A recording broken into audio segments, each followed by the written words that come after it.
ఇది second video. పప్పుకి జీడిపప్పు కూరకి కలిపి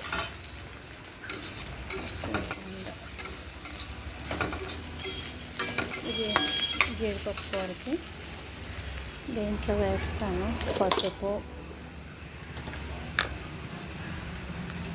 ఉప్పు, కారం, మసాలా వేస్తాను. పసుపు ఇది గరం మసాలా చూడండి చాలా కొంచెం వేసాను. పసుపు, కారం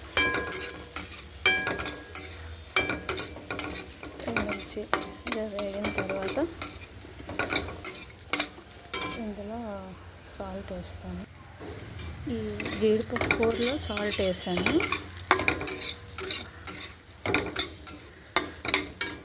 ఇందులో కూడా పోపులో కొంచెం సాల్ట్ వేసాను. ఇప్పుడు ఉల్లిపాయలు, కరివేపాకు వేస్తున్నాను. జీడిపప్పు వేస్తున్నాను.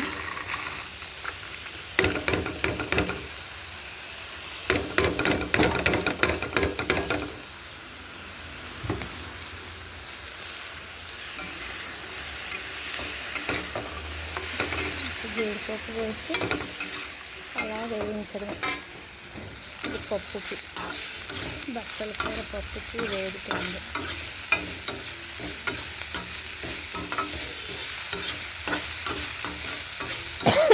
ఉల్లిపాయలన్నీ బాగా వేగిన తర్వాత ఆకుకూర వేస్తాను. బాగా కలిపేసి ఎక్కువ వాటర్ వేయకూడదు. ఒకవేళ ఏమన్నా ఉడకాలి అంటే లైట్గా చిలకరించాలి వాటర్. అలా దగ్గరగా వేపేస్తే బాగుంటుంది. దీనిలో ఉల్లి మసాలా అంటాను నేను. ఇంకా చాలా రకాలుగా వండుతాను. చికెన్ టైప్లోను, మటన్ టైప్లోను వండితే చాలా బాగుంటుంది.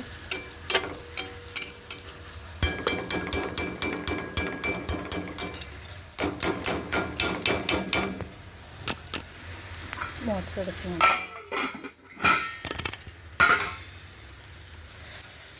ఇది పప్పుకి వేగుతుంది. బచ్చల కూర పప్పుకి పప్పు రెడీ అయిపోయింది కుక్కర్లో. ఇందులో ఆకుకూర వేసి వేపిన తర్వాత పప్పులో వేసి ఉడికిస్తాను. బచ్చల కూర వేస్తున్నాను కటింగ్ చేసి.